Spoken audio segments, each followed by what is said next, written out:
rode a mountain bike once. Actually, it was longer than once. It was about 3 months of my life before I decided that actually mountain biking wasn't really for me. That was about 15 years ago though, long before mountain biking became cool, before it became actually trendy to walk into a coffee shop like this because you can't be bothered to take your cleats off, dripping with sweat from your skin-tight lycra. Very trendy now. I don't know how or why mountain biking became so cool, but whatever that magic ingredient was, this car has got it.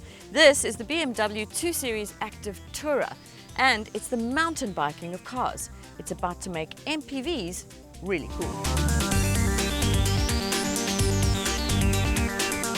I mean, just look at it. It's been quite a while since I've set eyes on such a handsome car, and I'm blown away with what a great job they've done retaining the family look, but creating a whole new shape.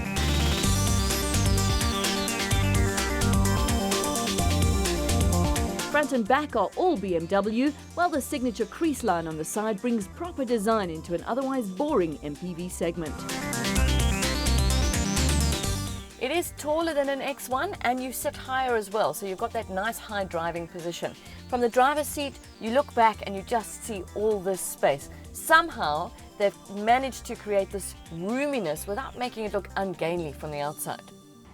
Actually, it's not somehow. There's a perfectly logical explanation for all that space.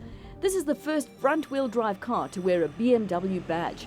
And with the vast difference in driving characteristics between front and rear-wheel drive cars, it would have been quite a feat for them to retain the BMW-ness in the drive of the Active Tourer. If you've currently got a propeller badge on your car, it won't feel the same, no. But that doesn't mean that different is bad. We're driving the 218 entry-level Active Tourer, and it's got the 3-cylinder 1500 engine that you'll find in the Mini Cooper. Doesn't sound quite the same as it does in the Mini Cooper though. A little bit diesel-y, but the performance more than outweighs that downside. 100 kilowatts, 220 newton meters, which means you've got more than enough go when you put your foot down, no matter how many mountain bikes you've got in the back. And that's what this car is all about, space. The seats fold almost flat and they also roll forward and backward. There are some clever compartments in the boot, which is big enough to swallow one of BMW's new on-the-market mountain bikes quite easily, thanks to a nice wide opening. The whole move your foot under the boot thing to open it is not new, but it is quite a nice feature to have if you've got stuff in your hands.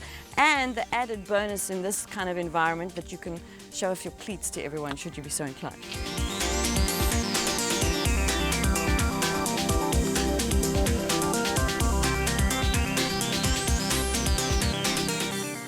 The interior is fairly standard BMW fare, although there are a few subtle changes that I really do like and that suit this car. There's some interesting new compartments. The center console's been split, so now you've got a little binnacle over here, which is nice and handy. Down here you've got a rubberized area for your phone or coins or wherever it may be. There's space in your armrest, which is cool, and then also the door pockets have been compartmentalized. So it's all very clever and very well thought through.